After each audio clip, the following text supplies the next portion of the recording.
You're listening to Live Wild Radio, the part-time adventure podcast. Join us as we explore how outdoor adventures build mind, body, and spirit. Welcome back to Live Wild Radio, the fitness and adventure podcast.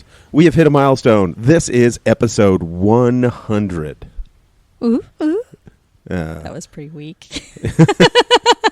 So we are recording this at an Airbnb in southern New York State, having ridden or hiked every day for the last 5 days. Right now, we booked an Airbnb because it was raining, and obviously give us a good place to podcast from. And recover. Yep. With a hot tub. Yep, hot tub.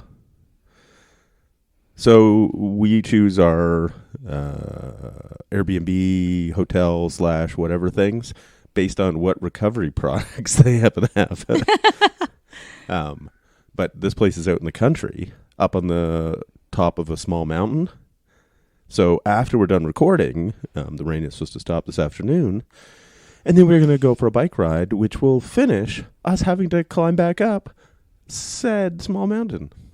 And into the hot tub. Yes. Maybe we'll go in the hot tub, and then we'll go for a ride, and then we'll go in the hot tub again. Yeah. Yeah. All hot tub all the time. Although that's probably not good for you. But today's episode, our celebratory 100th episode, is an expansion of the idea, working hard not to break down. Yeah. And aside from covering some of those topics, we're also going to talk about some of the things we've learned since 2019 when we started this podcast. And I think it's really kind of interesting. You know, if you think about it from the standpoint, we started this purely as an adventure podcast, and fitness was always part of it. But then have kind of morphed into more fitness, a little bit less adventure, with the idea that we've seen a need out in the world that more people need easy to follow, easy to implement, fitness plans to basically improve their lives And get results. Well, improve their lives, yes. Yeah, because if you're getting the results, your life improves. I know, but I think a lot of people are sometimes too motivated by the number on the scale, right? They're looking for quick, right? And as we've said before, whenever you're new at something, especially in strength training, which we advocate a lot about, you're going to get those newbie gains. Mm-hmm. So, and that keeps you motivated other than the number on the scale. Yeah, because here's the thing you run into. Don't get me wrong. The number on the scale is just an analog because it doesn't take into account what that number is made of. If you've lost weight, is it water? Is it fat? Is it muscle? Did you lose some fingers in a terrible bandsaw accident? All of them will have you lighter. Yeah. But they don't all have the same, benefit. Yeah. So one of the things I think that's really important is, people understanding first what is important, right? And how some of the things are hard to measure, right? Things like VO2 max, like your maximum oxygen uptake, is a very important metric, but short of going to a lab, it's hard to measure. Mm-hmm. Your visceral fat, right? That is much more important to measure from a health standpoint than just your overall body fat. You can have a higher than ideal body fat and still be healthy.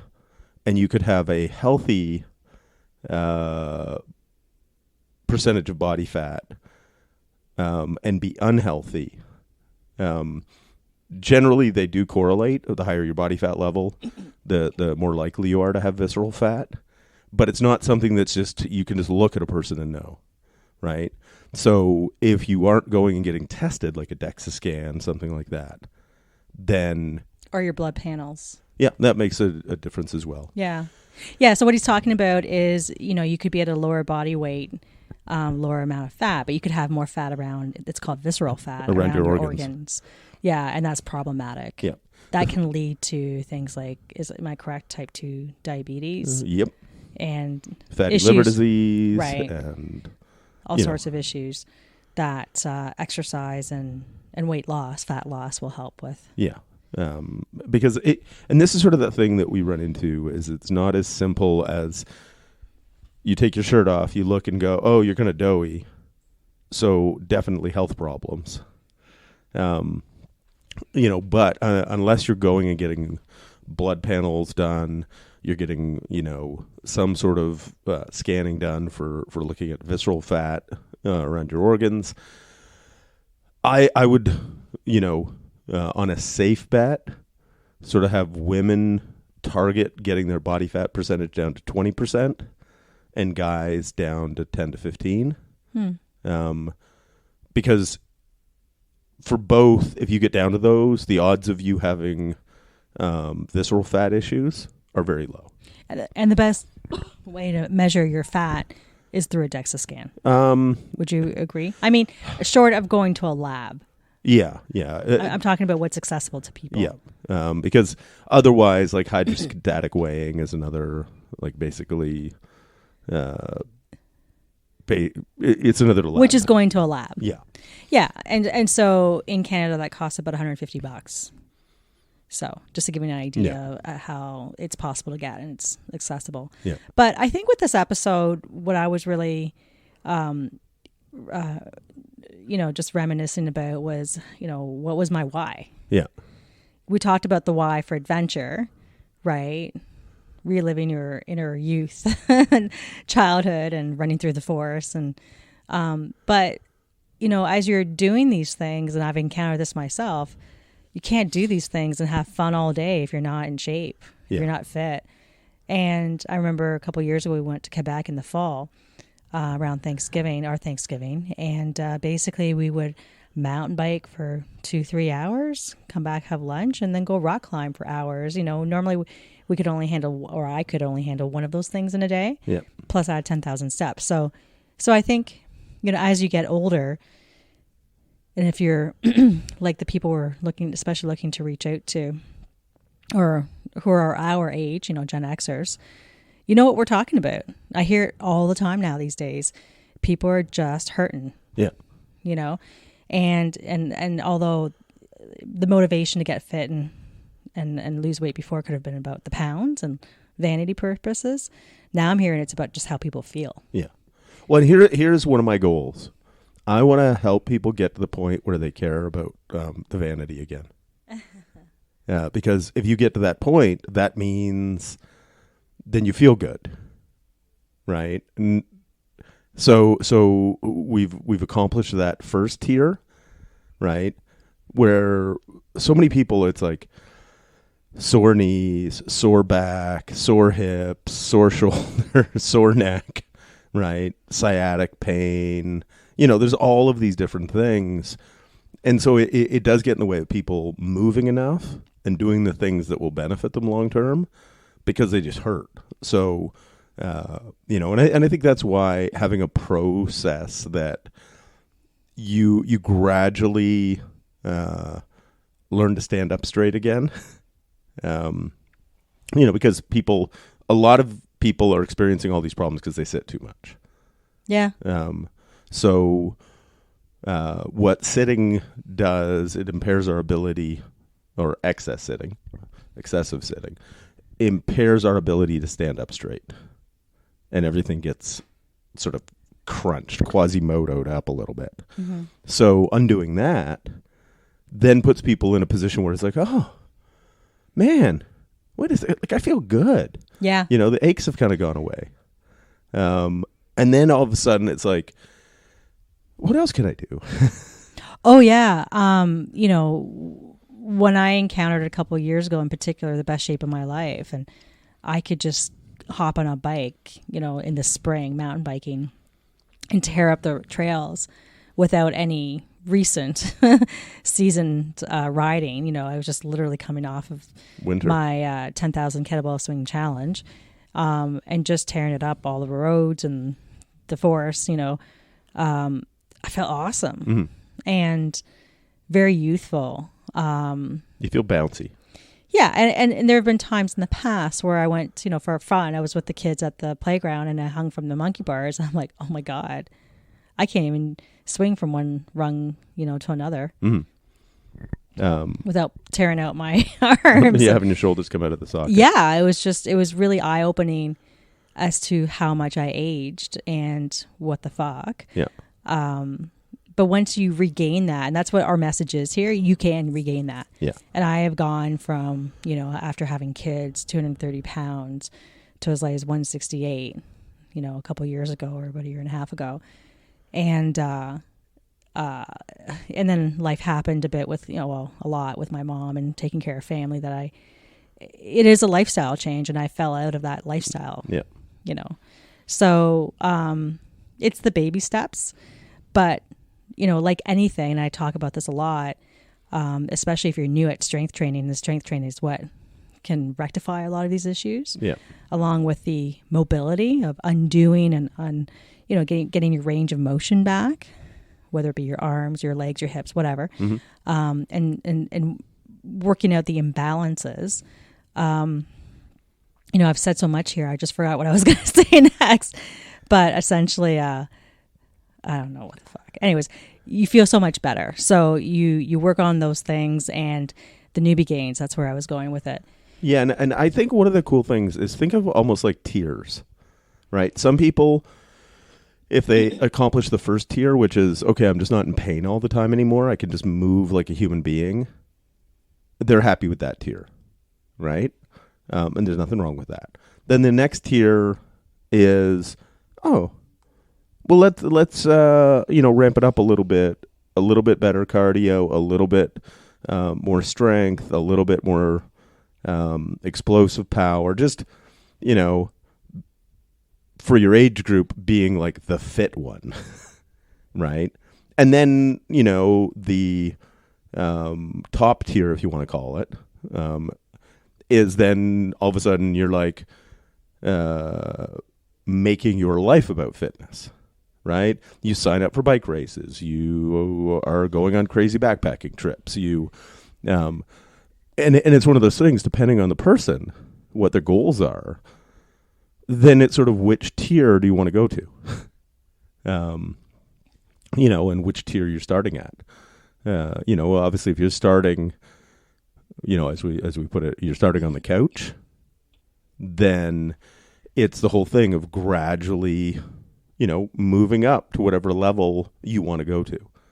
And there's nothing wrong with like having periods where you, even if you do get into, you know, sort of like higher performance pursuits, then having periods of maintenance where it's just like, right now I'm busy, I just want to feel good. Yeah. You know? Yeah, I think people who are coming off the couch, one of the first things they get into is walking, right? Yeah. And especially this time of the year, if you're in an area where you got the leaves changing colors, people want to get outdoors. They want to go hiking, especially around Thanksgiving or early fall. And that in itself, for some people, can be really hard. They could have, as a result of, you know, carrying around excess weight, issues with their hips or their knees. And, you know, so make sure you do, you know, get checked out by a doctor and see whether or not you have to change your get orthotics, you know, take a look at that. Take a look at, you know, do you need a brace, a sleeve on your knee, support, little things like even KT tape. You'd be surprised how much I can provide relief. Yeah, that's kinesiology tape. But, you know, start looking into all those things to support, you know, because I find that people start to get into hiking as a general way to get outdoors, which is super amazing for your mental health as well, whether you go with others or even on your own. But you can easily incorporate that into your lifestyle. Think about it in the morning. You know, maybe you can work it in before you start your day, which turns it into a really fabulous day because you've got this extra time of, you know, energy inducing activity, right? And also de-stressing before you start your day if you have a stressful job. Yeah. But I find that was my first mode of working towards a healthier lifestyle. Was a combination. Was really hiking. Yeah. Because I met you, and I wanted to go backpacking, and my goal with my troubled knees was to lose weight and strength train so that I could backpack 20K a day, 25K a day, and do it again for 5 days in a row. Yep. That was my big goal. And you did it. Yeah, I believe we did it in the Adirondacks and in Utah. Yeah. A little bit different terrain, but nevertheless we did it, and it was under pretty big conditions like heat and so strenuous, right? Yeah. My recent goal, going from very early on to most recent, was to do my first 100K On a bicycle. Yeah, and just did it this week, and it was really interesting because it wasn't even around an event. Now it was a bit of back and forth because Winston wanted to do 80K, and my longest ride ever had been 67. Yeah. Gravel riding, like my gravel bike on a rail trail. Mm-hmm. So let's take this a step back. So I originally wanted to do 70K, which was going to be 35K on a rail trail, like the Pine Creek Rail Trail, and then maybe about 38K back, but on the other side of the river on all of the dirt roads up and down the mountain. And Catherine nixed that one because it was going to be the second half of the ride was going to have something about 3,400 feet of climbing. Yeah, right. Like what was he thinking? Seriously. I was thinking, why go to mountain areas if you're not going to ride your bike in the mountains? Yeah, and how about you lose your girlfriend along the way? Well, we changed the plan. Yeah, we did. Yeah. Thank you. Basically, I would like everybody to know I am thoroughly whipped. Rather than like, you can do it and push her to like try something harder. I just came off of a cold, quite a long cold too. Yeah, that was the only argument she put forth where I went, oh, okay. Because I was literally unsure because Yeah. I was already coughing and unsure of how I was going to do on this trip. Mm-hmm. But progressively was getting better and better each day. So Yeah. that was good. So then what was the second plan? Was going to be 80K on the rail trail. So 40K there, 40K back. And just because the only way to make it loops that wasn't just out and back was actually getting up in the mountains, because the rail trail, the Pine Creek Rail Trail, followed obviously Pine Creek, and the area we were in, they called the Grand Canyon of the East. So up from the river on both sides, it gained over 1,000 feet of elevation up on the ridgeline. So the only thing you could do without it turning into like what she didn't want, which was giant climbs, was to go out and back. Right. And then I can't remember if it was at the beginning of, I think it was during. Yeah. Because one of the markers to go out and back was really nothing, at the end of the 40K. But there was an extra 10K. We could go have lunch at this place that had a big ice cream sign. Yeah. And it was a cute little town. Not even a town. It was just like the restaurant variety store. A hamlet along the rail trail. And we thought, okay, he likes ice cream, so we'll go there. So we'll turn it into 100K. Why not? Yeah, I can do it. We'll do it. So we did it. And I was actually quite impressed that I did it without music, because I figured, I think this is going to be more of a mental thing. Yeah. Now, I did have my headphones, but because there's no internet, I didn't have any music downloaded. Yeah. I had a podcast downloaded, but I already listened to it. I'm like, I'm not listening to this again. I already listened to it twice. So I'm like, all right, let's make this a mental thing and see what I can do. And the first half was no problem. In fact, I made a little game for Winston because he had to use the facilities along the rail trail. It's quite good infrastructure. And I said, all right, why don't I take off and you catch up to me? Which I had him like totally redlined. Yeah, because basically to go, went to the bathroom and then came back out. And I figured she wouldn't be that far ahead of me. So I just went. And it took 20 minutes of just balls to the wall to finally catch her. There's no way I was going to make it easy. Yeah. We'll make it fun. So we both basically in the middle of the ride had a good chunk of intensity. Yeah. 20 minutes. Yeah, I was around 30K at points, and Yeah. you were 35 trying to catch up. You're like, what the fuck? Yeah, it's like I thought she like had pulled a fast one, and either because I didn't see which way she went, so then it was like, did she go the wrong way? Like, Did she do that? Right? You know, with the thing a of little faith. well, you know, it's just the thing of like, you know, you get turned around, both directions look the same. You know, you're like, and so yeah, it took 20 minutes of like max effort, like just this time trial, down in the drops, you know, a couple points where, you know, there's people riding side by side. I had to come up behind them. Would you mind if I get by? And, you know, and they're like, oh, yeah, sorry. And then they, you know, one pulls behind the other so that I got room to get by, and then back on the gas again. Yeah, it was fun. So it was a good little game. Mm-hmm. You know, when you're doing things, whether it be hiking, I used to count a lot, Mm-hmm. and I can get, you know, can go crazy. And same thing with riding. I'm like, okay, this will be fun to kind of break it up. So you play these little games to get through these challenges, right?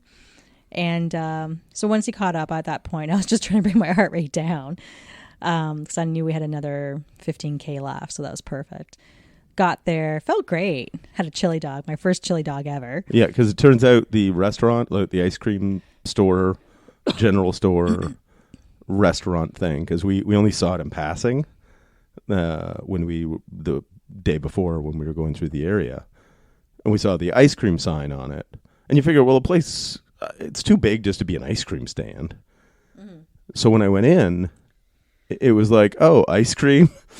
And I asked, oh, do you guys have like a menu? And they just pointed to the sign on the wall. Hot dogs, chili dogs, Texas dogs. It's like, okay, well, I guess 2 chili dogs, please. Yeah. No, it was awesome. It was perfect for cycling because you never want to eat too much because you still have to now do another 50K back, right? In this case, 52K because it was actually 48 there. Mm-hmm.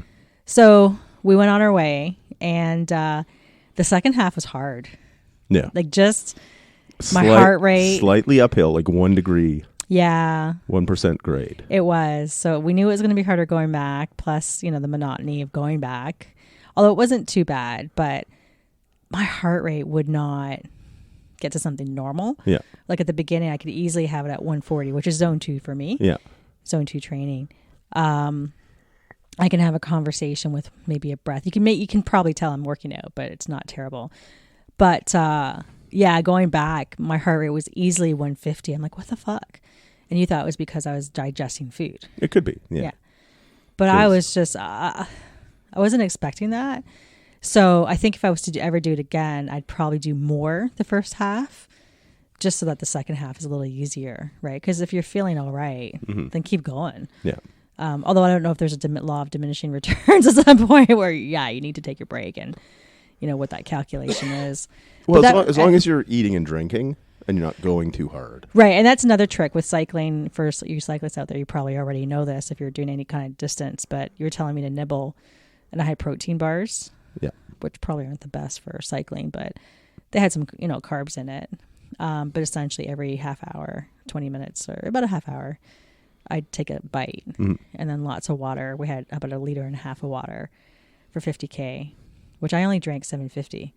That maybe that's what killed me. And we had a Gatorade when we were there. Yeah. But coming back, it was hard. And then he started to draft, or I started to draft off of him, which means I'm only about a couple feet behind his back wheel. And I mean, we're not going fast anyway at this point. I think we're only going like maybe 21, 22 average. Yeah. So a little bit more at times, right? Coming back, it said that my average was 19, super slow with the grade higher, you know, incline going back. So I was like, what the fuck?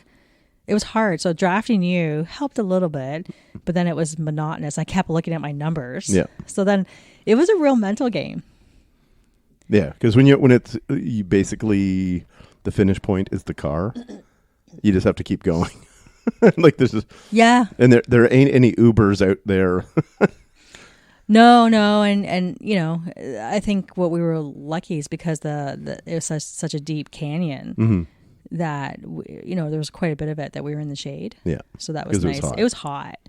It was probably around 26 degrees, right?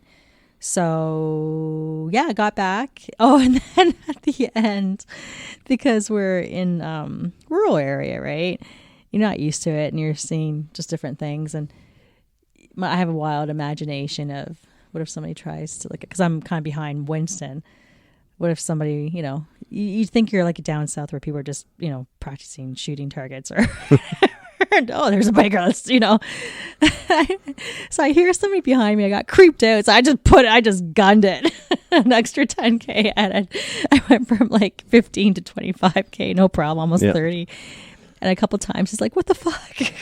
Yeah, it's like I'm having to like pedal so slow just to not have you, disappear in my rearview mirror.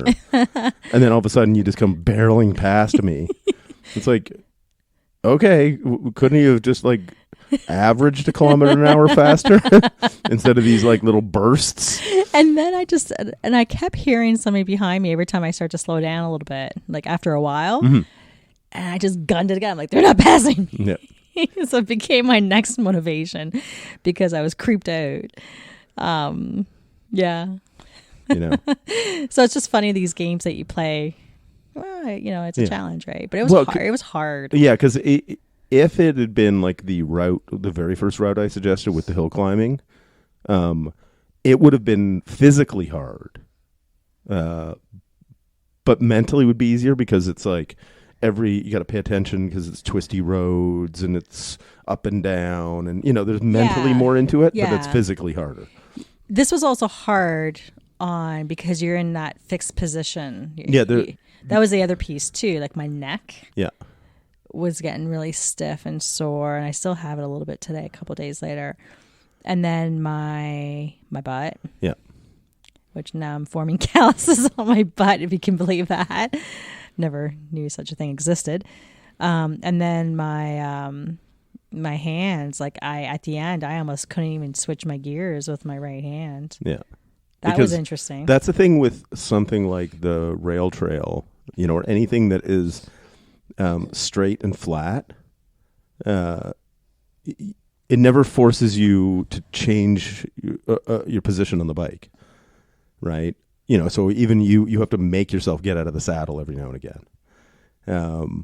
And whereas if you were twisty up and down, like mountain biking, or even just road riding, or gravel riding on varied terrain, the position you're in climbing versus out of the saddle versus descending versus cornering, you're moving around on the bike more, your head's moving more, so you're not just rigidly in one position. You got to look more. Yeah. So all of that, when you have more varied terrain, because hill climbing is harder, it can be physically harder as far as effort level goes, but it's mentally, I find, easier because it's more interesting, right? And it's easier on your body just because you're moving around.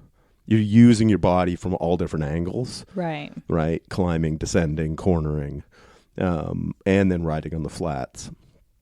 So your body doesn't get that kind of like overuse of just in one position the same way. Yeah. That I find, because for me, I can put up with effort as long as I'm not bored. Right. And rail trails are, it was beautiful down there. Don't get me wrong. Actually, it's one of the most beautiful rail trails we both agreed that we've been on. Yeah. Just because the trails goes through little towns. Yeah. Not even towns. What would you call them? Like hamlets again. Yeah, haulers. Seriously. Really interesting areas that you want to get off. And we did a couple of times just to go check out the neighborhoods because they're just really interesting architecture. Yeah, it's like different. It's like 15 houses just on the side of the river in the middle of nowhere. Right? Yeah. It's like this tiny, there's no stores or anything like that. Occasionally, like when we went through Cedar Run, they had a trailer park there. There's a couple of little inns because it's kind of like this secluded There's if you're getting over there driving, there's a 1-lane bridge over the river and it's kind of basically the secluded little getaway on the way the river or Pine Creek does a big U-turn. So it's almost on this little peninsula. Yeah. So, and it really only exists, for like recreation. Yeah. And some of these places, homes have been abandoned. So it's interesting to see, what's left of them. You don't see a lot of that where we're from. So it's just really cool, right? Yep. So you go through some of that. You go through the canyon. You go through just the rural area. It's really, really, really beautiful. So it was fun. Yeah. So that was my challenge, right? Yep. Doing 100K. And you were saying that the fact that it wasn't around an event where there's a lot of people, you just did it is pretty good. I mean, that's a massive jump from 67 kilometers to 100. Yeah. And I felt it. I think the 80K would have been the natural, as you say, around 10%. Yeah. Is what you want to strive for. And that would have been the perfect next jump. So to do that last 20K, and I kept just telling myself, 20K is, a ride I do with my friend Darcy. Yeah. Or, okay, I'm 15K, 10K. Like, this is me going down the Mill Run Trail back home. Yeah. This is me going down my road. Yeah. It's a long road. And if I want to add an extra 10 minutes, like, this isn't, but I had to really dig. And I was coming hard at the end because I thought there was somebody behind me and I wasn't going to let Winston pass me at the end. I'm like, fuck that. I'm finishing first. I even think I gave you the finger. Well, listen, being that I've obviously, this is my race, not yours. I've ridden 100K rides before. Yeah. So I made sure that you got to be the first one across the finish line. First. Yeah. Anyway, but it felt good, and actually the next thing, I think maybe people can relate to this. We decided, all right, next day we're going to recover. And I will say, getting off my bike, it actually felt really good to walk. Sometimes I've done like really long walks, like 60K in a weekend for a breast cancer fundraiser, treatment center fundraiser. And you can't walk, right? And I guess you could say, could I have continued cycling? My legs were fine. I was just feeling stiff. Yeah. But the next day we decided let's go hiking. Let's go check out Watkins Glen. We're in the Finger Lakes region. So this is a big site I've never been in. I don't think you've ever been either, right? What? Watkins Glen? No. Yeah. Yeah, because I've only been down to the Finger Lakes a couple of times, and it was just road riding. So, you end up basically doing these, because it's baby mountains down here. Like, it's something we don't have in Ontario.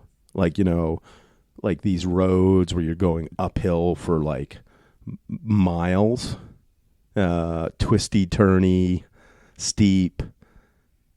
It just feels like, like it lets you pretend you're in the Tour de France, Yeah. Yeah. So we decided to do that. And it was, I don't know, how would you describe it? Was it 2K? Well, round trip was 5. It was 5K. Yeah. Yeah. And you're descending, I think, 800. It's 834 steps. Right. So remember how I said I have the knee issue? The biggest problem with me when my knees is going down. Yeah. So that was interesting. I thought, okay, I'm going to do this. And I'm going to wear my braces on both knees. I'm glad I did, actually. We didn't know in advance how many steps it would be going down. We didn't know what to expect. But we knew it was going to be uneven. I figured we were going to, yeah. I didn't think it was going down, but I brought my hiking poles as well. And it was a really good, you reminded me to be like have ninja feet, so quiet steps. Because I do find when I go down steps in general at home, I tend to thunk, thunk. Yeah, because it doesn't really give you enough space on the step to put your heel first down. Mm-hmm. Whereas on these steps, generally speaking, they're a little bit wider, so you can do that. So I did it, and I did it really slowly because I really focused on the mind-muscle connection. Yep, slow, controlled. It was a great exercise, and I almost wondered if I'd be overdoing it. You know how sometimes you can just overdo something. Yeah. But no, it was fine because there was a lot of viewing points, places to take photographs, and So it was the right amount of rest in between and taking breaks. I think it took us an hour to do it. One direction, yeah. In one direction. And then we had to go back up. And I'm not going to lie. I didn't feel, I didn't know what to expect again. I was like, oh, like am I going to come out of this with my knees really hurting? Because I felt great after cycling for the most part. I was just tired calves and then just stiff in places because of the ergonomics. But my legs were great, which I was really pleased with, because normally that would bother my knees at the beginning of the cycling season. Yeah. Because they're just, stretching really tight. Although the hot tub experience here probably really helps as a recovery. Anyways, but I was quite pleased. I did it because, and I bet you there are people who can relate to this. At some points, you just kind of want to give up. You want to lean into a little bit of, I'm going to rest. I'm not going to do this, or I'm not going to complete this. I'm not going to do this extra thing with my family because I'm tired. I'm in pain. And in my case, I wasn't in pain. I was afraid of going past. Future pain. I was afraid of biting off more than I could chew, because I've done that. And I didn't want it to affect the rest of the trip. And I just said to myself, I can't give up. And I can't stress that enough.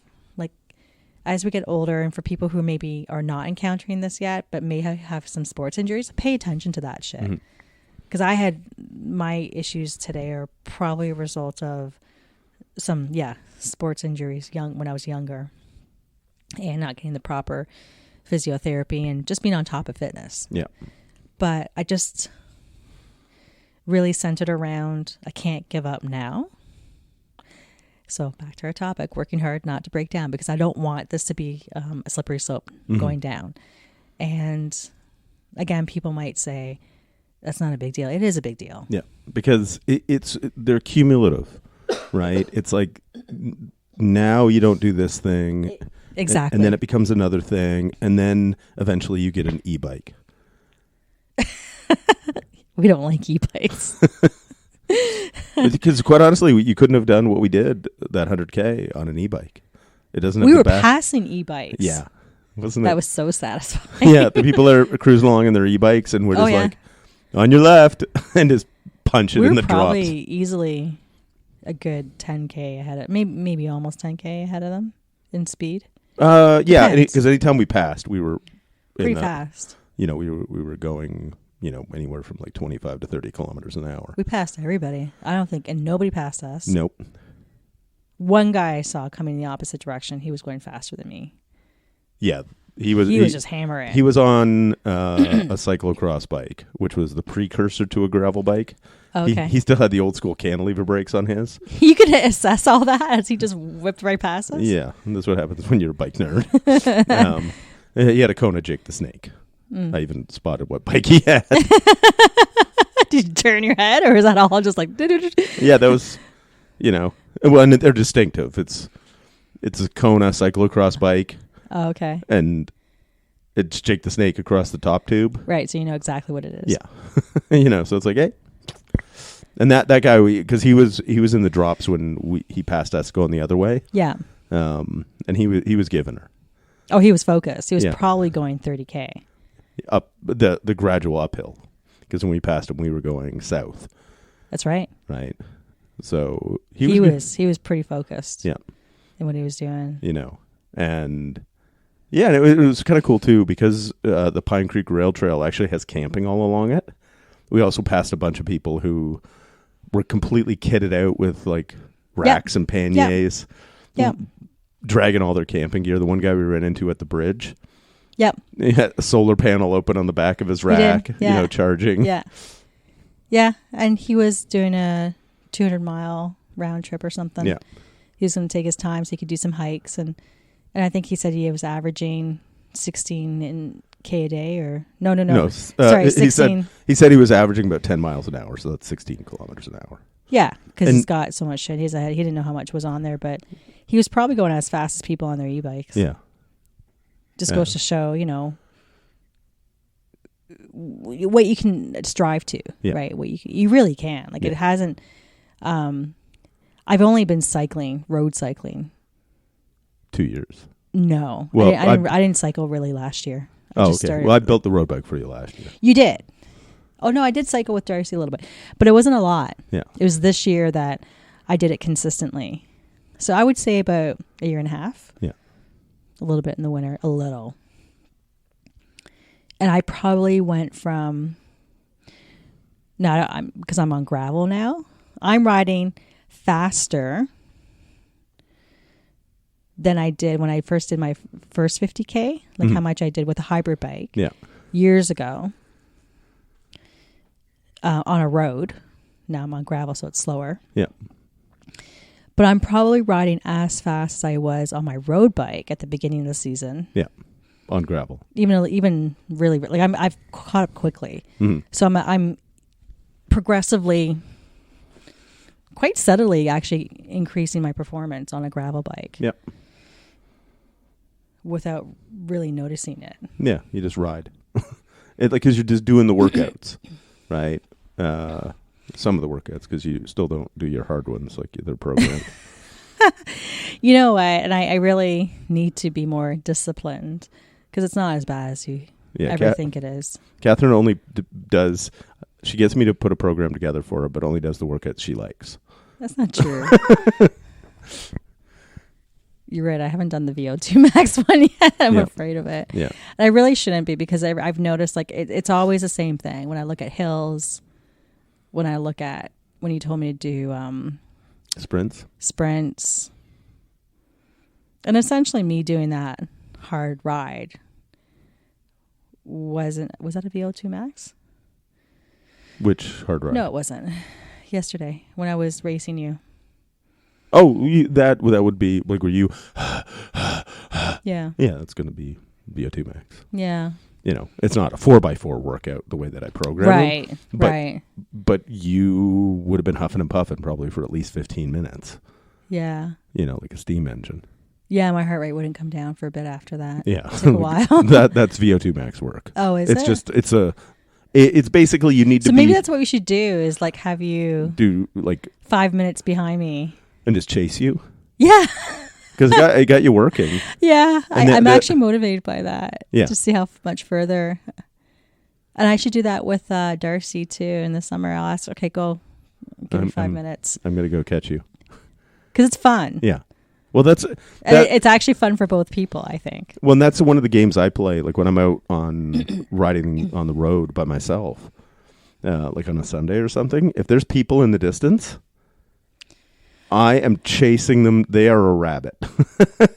I am chasing them down. Yeah, you freaked out that one guy when you didn't realize you were right behind him. Yeah, because there was a guy. He was on a nice road bike, you know, obviously pretty fit.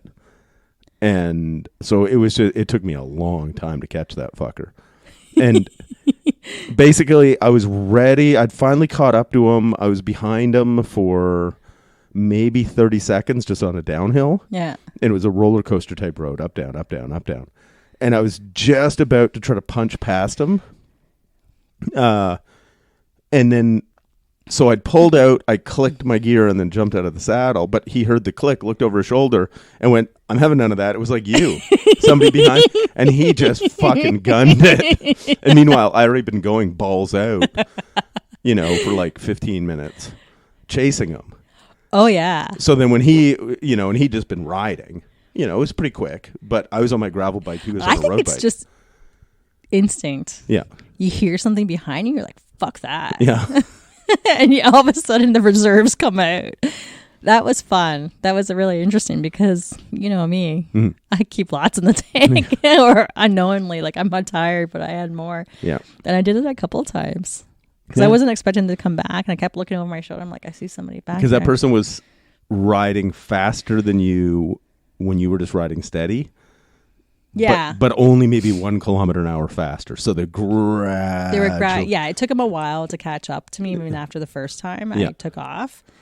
But then I was just, you know, you can only keep up with it for so long. You know. But and it so was then fun. you basically punch it, settle back in, slightly, just a hair slower than him. Yeah. And then you punch it again. Yeah. Yeah. You know, but it was fun. I got a question for you because I've been talking a lot about my why. Mm-hmm. What's your why? I to have this a I have topic? a younger, hotter girlfriend, and I have to stay in shape so that she'll still find me like pretty to look at. um, that's definitely not true. Oh. you know, um, she may or may not be in this room. I can neither confirm nor deny. Well. So then from there, I like being able to do shit, right? Like, I've had a lot of injuries in my life. I hate that feeling. Like, basically, because when was Hudson's birthday? May 5th. Okay. I did think about it. I can't believe I'm like such a bad mom. Yeah. So basically, late spring, I tore my calf muscle. How'd that make you feel? Initially, very painful. I was doing the like one of those ninja courses, then the wall that you run up and grab the top and pull yourself up. And when I hit, because you have to sprint at the wall, and when I hit the wall, my calf just exploded. And so there was the not liking not being able to do something, right? Because, it's obviously wouldn't have bat an eyelash at that sort of thing 20 years ago. But then the fact that getting injured then put all my training and everything, like it really limited what I could do. It was even difficult to walk. And then because the calf muscle connects at the knee, my knee swole up for a few days. And I had to take a day off work. That was a pretty big setback for you, actually, in all the years that I've known you. Mm-hmm. So then it was just a thing of like steadily work, and I was very diligent about, letting it recover, but working on rehab, keeping it loose, stability, training, da-da-da-da-da. But it also meant like I couldn't do a lot of kettlebell lifting, right? I couldn't ride my bike, for a few weeks. And then, gradually came back, but, it took a while to build everything back up. So that ability to, do anything at any point, I want to be able to do that, right? So it basically filling in the holes in my training, because obviously that bouncy, sprinty stuff I hadn't been doing a lot of. Yeah. So I do a little bit, again, doing hill sprints and stuff like that. Yeah. Because we got some hills not far from our house. Because that steep gravel hill on the trail along the river. Yep. Basically. Yeah, I know where it is. 5 minutes from our place. I've done hill sprints up that. Doing a little bit more sprinting on the bike, a little bit more jumping, bouncing, that kind of stuff. So that I'm not going to tear a calf if I have to run at something. But it's that ability to go, hey, do you want to go bike ride? Yeah. Do we want to go rock climb? Yeah. Do you want to go a hike down this gorge? Yeah. Like anything, I enjoy our life, so I want to be able to keep doing it, and I don't want to be sort of in that position where it's like okay, well, I'm going to avoid doing that. I'm going to avoid doing this, and I'm going to, and gradually you avoid doing anything because, the slippery slope. Yeah. Yeah. So I'm making an effort to be really diligent and smart. If I'm going to do something sprinty, very, very thorough warm-ups. Mm-hmm. I figured all the bouncing on the trampolines that we'd done in that day had warmed me up well. Yeah. I broke a sweat. Yeah. Playing dodgeball with 10-year-olds. But it's really interesting too because I noticed there's people in their 30s who have kids, because I had my kids later, but we'll be rock climbing with the kids. We'll have a rock climbing party, and all the parents just sitting there, not participating, right? And I'm hearing them say, "Oh, I'm too old for this," or "I can't do that." It's like, yeah, you can. Let me show you. We'll start easy, like, but it's interesting. But anyways, go on. You were saying, very thorough warm-ups when you're doing something that you're not used to. Yeah. And I think it's one of those things too, like, now I'm approaching everything, being a jack of all trades rather than a specialist. Right. Obviously when I used to race bikes, my distances and speeds were faster than they are now.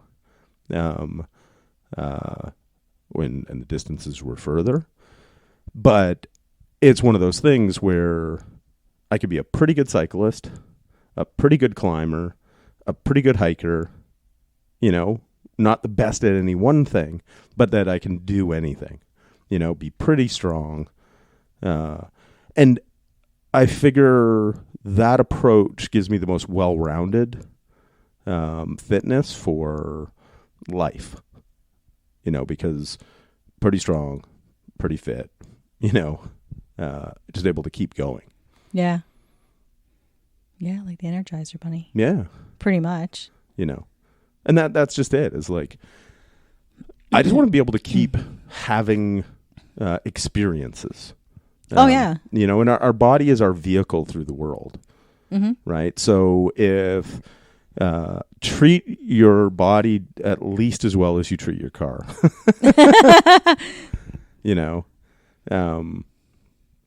And arguably better, because you can fix shit pretty easy in a car. Yeah. Fixing stuff in your body isn't as easy, but if you just get into a regular habit, right? And even for people who, their aim is just, they don't want to do a lot of the shit we want to do, right? Which does demand, like, with your 100K ride, when I was there too, but it was, an accomplishment for you, for the first time. Well, that was like 5 solid hours of riding. Yeah. Yeah. We forgot to mention that. Yeah. Right. Yeah. On gravel, leaves, so it wasn't like... And it was pretty consistent, because it said that when I looked at my data, I was 21K average riding, and then 19 coming back per hour, which isn't too far off, and it isn't too bad. My cadence was pretty good. Like, I was watching that. I was probably around 78 or 80. I know you'd like to see 85. Which means that if I'm around 85 RPMs, is it RPMs per minute? Revolutions per minute. Yeah. Then it's not like you're grinding through it, so that you're going to get more of a workout on your, I guess it's a strain on your muscles and fatigue. Yeah. It's something that you can keep doing. Yeah. So it really blended well. But it was pretty tiring, yeah. Yeah. But the fact that I was pretty happy because, like, my legs were fine. I could have gone faster. I could have gone longer. So obviously you found it to be a more physically demanding thing than I did. Yeah, just because I made a point of staying pretty close to your pace. Yeah. Not riding away from you. Yeah. But I was happy the fact that, we went 100K, averaged, on gravel. And I felt good. Yeah. The only thing that I felt, just because it's my longest ride like that of the year, was my butt. Yeah. It's just a conditioning thing. So next year, what do you think? Well, next year you'll have to do 100 mile. Well, that's what I was wondering. Yeah. So that's 162K? I think it's 160. That'd be cool. Yeah. That's what I was going to ask you, is what should my next goal be? And we'll do little steps to get up to there rather than just go. Because you're like, what, 10% every? Like 10% every couple of weeks. right? As a volume increase. Yeah. I find. To condition yourself. Yeah. Yeah, because what was limiting me, obviously, was my body was fatigued enough that my heart rate was up higher. Yeah. It was harder. And because it always takes a while at the beginning to warm up and get a flow going. But I just wasn't the same. Yeah, I guess it just built up. Yeah. It's cumulative fatigue. And then it was just the ergonomics. Yeah. Yeah. You know. But anyway. So basically, if you think of it from the standpoint of like, you know, the tiers I talked about, you know, if you want to do tier 1, which is just feel good, is like try to walk every day, you know, like 8 to 10,000 steps total. If you can get a couple of walks, like 3 walks a week that are a half hour straight, you know, just so we can get a little bit of cardio in there. And if you did 3 half-hour like kettlebell strength training sessions, you know, get some swings, get some presses and goblet squats, Turkish get-ups. Like if you just did those, you'd get, you know, for most people, you know, start light, gradually build. You know, like most of my clients, when they, like with the app we use, when they do their workout, they put down a rate of perceived exertion, and most of them are in the 5 range, 5 out of 10, and they're making progress at that effort level. So it's not that you have to kick your ass, and they're satisfied with that.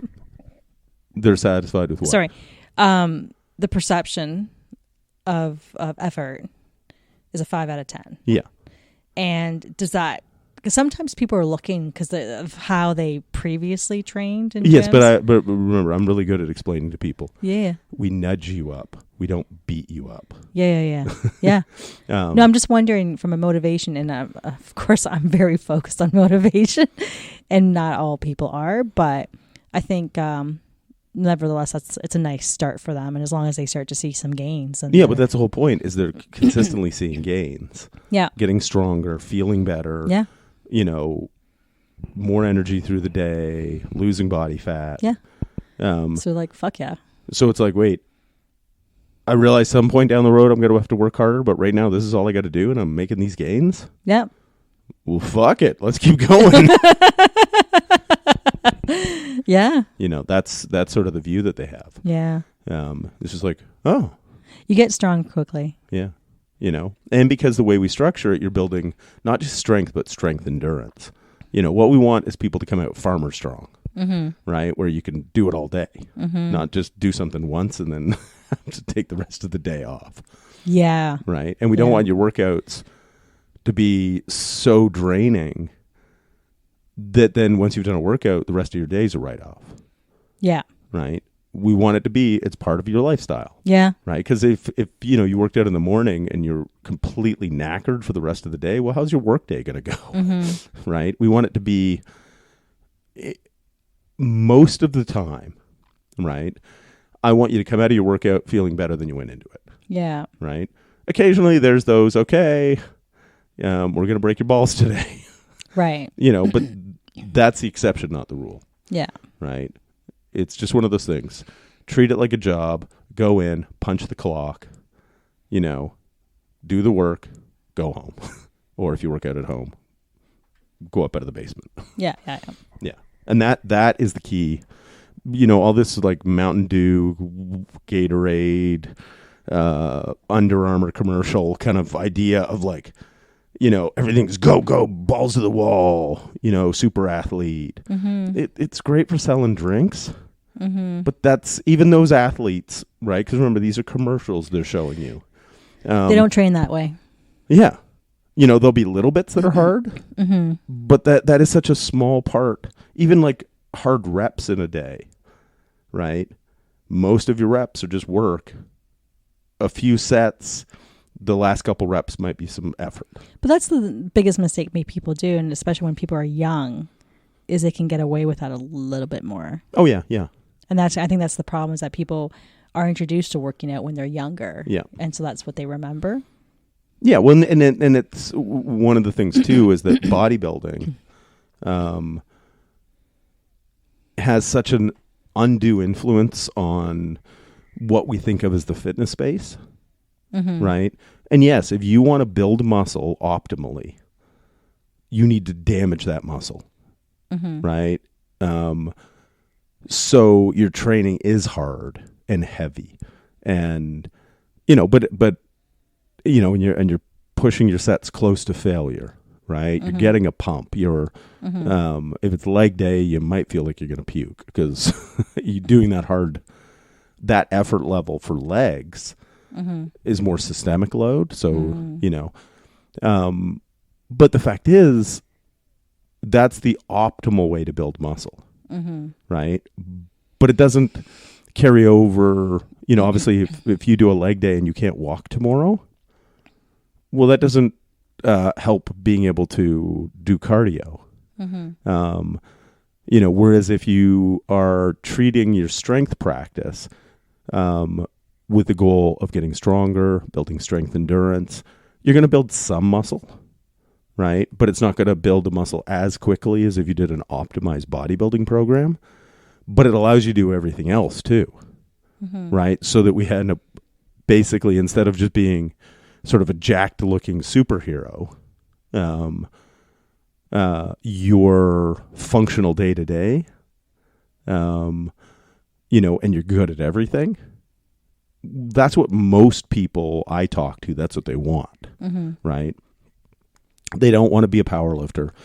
They don't want to be a bodybuilder. They don't want to, Yeah. So if you want to be like a general athlete at life, then train like an athlete, except for December and January, which is get jacked and tanned. And then I will program the similar optimal muscle building parameters, right? Because the idea is that as you get older, you lose muscle mass. So having a couple months a year programmed specifically to optimize building some muscle is a good long-term health strategy. And what the fuck else you got to do in January and February? You're going to eat more anyway, so turn that into some gains instead of just pudge around the We're going to do an episode on that, by the way. What is it? Eat more, get jacked. Yeah. We'll show you how and why it works. Yeah, and it's one of those things. Like, and one of the ideas I'm working on of like both men and women, what each should do to optimize both fitness and your aesthetic goals. Because, and we'll get into this in depth in the future, but, if you think of it, if you're a guy and you're not wanting to be a bodybuilder, if you build your lats a little bit so you get that V shape, you slim down the waist, have a little bit of legs, with some curve, and you widen your shoulders, all of a sudden you're walking around, you look like a fighter. Yeah. And with women, it's like tighten up the midsection, build that booty, build the legs a little bit. Arms, we always like the arms too. Arms and shoulders. Yep. And so and it's not complicated. Yeah. It's like how to look good in a tank top. Without sort of specifically being, a bodybuilder. Yeah. If anybody wants to have like an episode specifically on optimal bodybuilding, send us messages. I'm happy to do it. I know how to train people that way. Right. It's just doing that all the time. And I've done it when I was younger. Yeah. But it sucks if you do anything else because it's like you're just sore a lot of times for days afterwards. Yeah. Because you're going harder. Yeah. And you're trying to cause muscle damage. Yeah. Which because means soreness. Yeah.